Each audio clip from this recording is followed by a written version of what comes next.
ان کے جانے پر میرے پوچھنے پر عامر فرید احمد نے بتایا کہ وہ پولیو ٹیم کے کارکنان ہیں، ایسے ہی ملاقات کرنے آئے ہیں۔ میں خاموش ہو گئی۔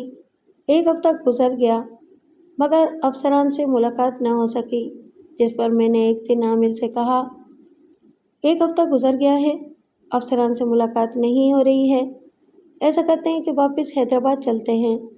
میری بات پر عامر کے چہرے پر مایوسی کی کیفیت پیدا ہو گئی اور وہ بولے، تم ٹھیک کہہ رہی ہو، ہمیں واپس چلنا چاہیے۔ مجھے ایسا لگ رہا ہے کہ یہ وقت ابھی کراچی سے جانے والا نہیں ہے، ہمارا بھی وقت ضائع ہو رہا ہے۔ میرے مرید الگ پریشان ہو رہے ہوں گے۔ کراچی 1 ہفتہ رہ کر ہم دوبارہ حیدرآباد آ گئے۔ میں محسوس کر رہی تھی کہ عامر کچھ پریشان تھے، جیسے انہیں اس بات کا دکھ ہے کہ ہمارے افسران سے ہماری ملاقات کیوں نہ ہو سکی۔ حیدرآباد آ جانے پر میں چچا کے گھر جانا چاہتی تھی، مگر ایک انکشاف نے مجھے ہلا کر رکھ دیا۔ تم اپنی مرضی سے کہیں نہیں جا سکتی، عامر فرید نے اچانک کہا تھا۔ میں کیوں اپنی مرضی سے نہیں جا سکتی؟ میں نے پوچھا۔ اس لیے کہ میں نے تمہیں 60,000 میں خرید لیا ہے، اب میری مرضی ہے کہ میں تمہیں جہاں چاہوں فروخت کر دوں۔ میں کوئی گائے بھینس ہوں جو تم نے مجھے 60,000 کے عوض خرید لیا ہے؟ میں نے غصے سے کہا۔ میرے سامنے زیادہ غصہ کرنے کی ضرورت نہیں ہے، کیا سمجھی؟ میں جیسے کہوں گا تمہیں ویسے ہی کرنا پڑے گا۔ اور تم نے جو مجھے سرکاری نوکری دلانے کا وعدہ کیا تھا وہ کیا تھا؟ میں اور تمہیں سرکاری نوکری دلاؤں؟ کیوں؟ تم میری کیا لگتی ہو؟ مجھے کراچی کیوں لے کر گئے تھے؟ تمہارے اچھے دام لگوانے کو گیا تھا۔ جن خریداروں نے تمہارے پیسے لگائے تھے وہ بہت کم تھے، میری خرید سے بھی کم۔ میں کیوں اپنا نقصان کرتا؟ اس لیے تمہیں واپس حیدرآباد لے آیا، عامر فرید احمد نے کہا۔ تم جعلی پیر ہو، تم پیری کے آڑ میں عورتوں کا سودا کرتے ہو۔ تو تمہارا چچا کون سا اچھا آدمی ہے؟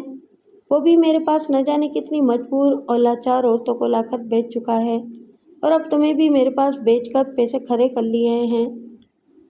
میں چچا کو دیکھ لوں گی، تم اپنے چچا کو بھول جاؤ، وہ اب تمہارے سامنے ہی نہیں آئے گا اور نہ ہی تمہیں اپنا منہ دکھائے گا۔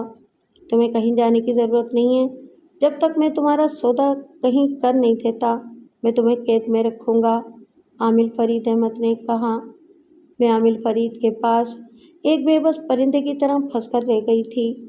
اس نے مجھے جس کمرے میں قید کیا تھا وہاں اور بھی میری طرح شوہروں کی ٹھکرائی ہوئی عورتیں موجود تھیں۔ اس عامر نے دنیا کو دکھانے کو بظاہر آشیانہ اور آستانہ کھولا ہوا تھا، مگر وہ آستانہ نہیں بلکہ عامر کے چیلے بے بس اور لاچار عورتوں کو عامر کے پاس لے آتے تھے اور وہ سرکاری نوکری دلانے کا جھانسا دے کر انہیں اپنے پاس رکھ لیتا تھا۔ لانے والے چیلوں کو معقول رقم مل جاتی تھی۔ مجھے کراچی سے آئے ہوئے 1 ہفتہ بھی نہیں ہوا تھا کہ پولیس نے عامر فرید کے آستانے پر چھاپا مارا، ہمیں بازیاب کرا لیا۔ کسی نے عامر کے کرتوتوں کی مخبری کر دی تھی۔ عامر پہلے پولیس کو ہر ماہ بھتہ دیا کرتا تھا، اس لیے اس کا یہ کام چل رہا تھا۔ اب اس نے پولیس کو کئی ماہ سے منتھلی نہیں دی تھی۔ پولیس موقع کی تلاش میں تھی، جیسے ہی کسی نے مخبری کی پولیس نے فوراً ہی چھاپا مار دیا۔ عامر گرفتار ہو گیا تھا۔ ہم عورتوں کو عدالت میں پیش کر دیا گیا، عدالت نے ہمیں دارالمان بھیج دیا۔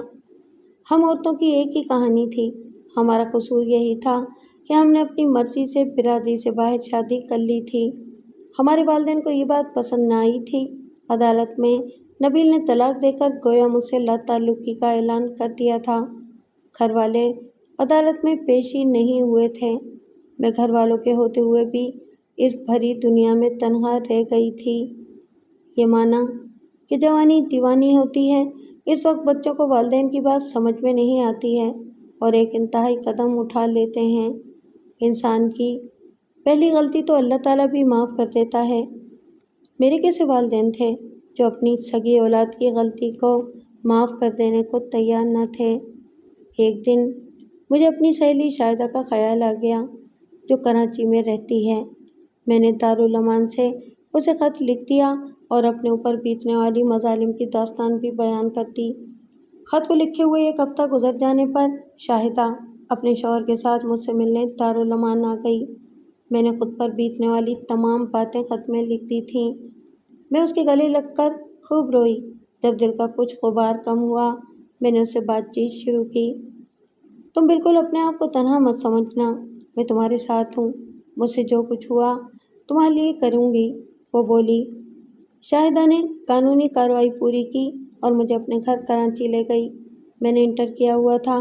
شاہدہ نے سب سے پہلے کام یہ کیا کہ مجھے ایک پرائیویٹ ادارے میں نوکری دلوا دی۔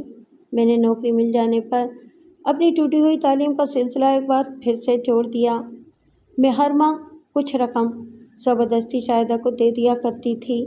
مجھے پتا تھا کہ وہ مجھ سے کچھ نہیں مانگے گی، مگر اس کے شوہر کے دل میں خیال آ سکتا تھا کہ میں ان کے پاس آ کر ان پر بوجھ بن گئی ہوں۔ اس لیے معاملات بہت اچھے چل رہے تھے۔ شاہدہ کے شوہر اور سسرال والے بہت اچھے لوگ تھے۔ وہ میرا ہر طرح سے خیال رکھتے تھے۔ میری بھی یہ کوشش ہوتی تھی کہ انہیں کسی قسم کی شکایت کا موقع نہ دوں۔ میں نے پہلے BA اور پھر MA کیا۔ MA ہو جانے پر میں نے ایک پرائیویٹ کالج میں نوکری کر لی۔ پرائیویٹ نوکری کرتے ہوئے میں نے کمیشن کے امتحان کی تیاری بھی کرنی شروع کر دی تھی۔ کمیشن میں لیکچرر کی نوکریاں آنے پر میں نے بھی اپلائی کر دیا۔ کمیشن میں تحریری امتحان اور زبانی میرا بہت اچھا ہوا اور میں نے کمیشن پاس کر لیا۔ کمیشن کا رزلٹ آ جانے پر میں خوشی سے پھولی نہیں سما رہی تھی۔ میں نے شاہدہ اور اس کے سسرال والوں کو مٹھائی کھلائی۔ اس موقع پر مجھے اپنے والدین کی یاد آ گئی۔ کاش اس موقع پر وہ بھی ہوتے تو انہیں کس قدر خوشی ہوتی۔ مجھے جس کالج میں پوسٹنگ دی گئی تھی وہ گھر کے قریب ہی تھا، اس لیے صبح کالج جانے اور آنے میں کسی قسم کی کوئی پریشانی نہ تھی۔ کالج کا ماحول بھی بہت اچھا تھا۔ سبھی نے میرے ساتھ تعاون کیا، اس لیے میرا دل وہاں لگ گیا۔ اس کالج میں پروفیسر شمس بھی تھے۔ ان کی شخصیت بہت ہی متاثر کن تھی۔ ان کا بات کرنے کا انداز بہت اچھا تھا۔ چند سال پہلے ان کی شادی ہوئی تھی۔ ان کی بیوی مہوش سے ایک بچی کی ولادت بھی ہوئی تھی۔ وہ ایک دن اپنی بچی کے ساتھ کچھ شاپنگ کر کے کار میں آ رہی تھیں کہ اس کا ایک ٹرک سے زبردست قسم کا ایکسیڈنٹ ہوا، جس کے نتیجے میں وہ دونوں ماں بیٹی ہلاک ہو گئی تھیں۔ اس حادثے کو گزرے 1 سال ہو چکا تھا، مگر پروفیسر شمس اس واقعے کو بھلا نہ سکے۔ جب بھی انہیں بیوی بچوں کی یاد آتی وہ رنجیدہ سے ہو جاتے تھے۔ انہیں اپنی بیوی اور بچی سے بہت محبت تھی۔ مجھ سے ان کی بڑھتی دلچسپی دیکھ کر میں سمجھ گئی تھی کہ وہ مجھے پسند کرنے لگے ہیں۔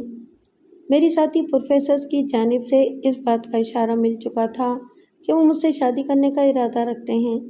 مجھے کسی کنوارے کا رشتہ ملنا مشکل تھا۔ میرے لیے یہ سنہرا موقع تھا اپنی زندگی کو خوشگوار بنا کر جینے کا، لیکن میں نے یہ ضروری سمجھا کہ اپنے ماضی کے بارے میں انہیں صاف صاف بتا دیا جائے۔ میرے اپنے ماضی بتانے پر وہ مسکرا دیے اور بولے، جوانی انسان سے ایسی غلطیاں کروا دیتی ہے، لیکن اس کا مطلب یہ نہیں ہوتا کہ ہم تلخ یادوں کو سینے سے لگا کر رکھیں۔ اس طرح کرنے سے ہمارا وہ زخم ہمیشہ ہرا ہی رہتا ہے، کبھی ختم نہیں ہوتا۔ میری طرف سے تمہارے ماضی کے حوالے سے کوئی ایسی بات سننے کو نہ ملے گی جس سے کسی قسم کی تکلیف ہو تمہیں۔ مجھے ایک مضبوط سہارے کی ضرورت تھی۔ پروفیسر شمس جیسا مضبوط سہارا مجھے کہاں ملتا۔ میں نے اپنی سہیلی اور اس کے شوہر کی مشاورت سے اس رشتے کے لیے ہاں کر دی۔ اس طرح میں مسز پروفیسر شمس بن گئی۔ خوشیاں ایک بار پھر لوٹ آئی تھیں۔ ایک دن میں شاپنگ کر کے جیسے ہی کار میں بیٹھی، ایک معذور آدمی نے میرے آگے ہاتھ پھیلا دیا۔ وہ دونوں پاؤں سے معذور تھا۔ میں نے اسے خیرات دینے کو جیسے ہی اس کے چہرے پر نظر ڈالی، مجھے حیرت کا ایک جھٹکا لگا۔ وہ کوئی اور نہیں، چچا مراد تھا۔ چچا، یہ تمہیں کیا ہوا اور تمہاری ٹانگوں کو کیا ہوا؟ چچا مراد نے بھی مجھے پہچان لیا، حالانکہ خاصے عرصے بعد ہم ایک دوسرے سے ملے تھے۔ چچا نے شرمندگی سے اپنی نظریں نیچے جھکا لیں۔ بس بیٹا، یہ بڑی دکھ بھری کہانی ہے۔ میں نے عامر فرید احمد کے ہاتھوں مختلف بے بس اور بے سہارا عورتوں کا سودا کیا۔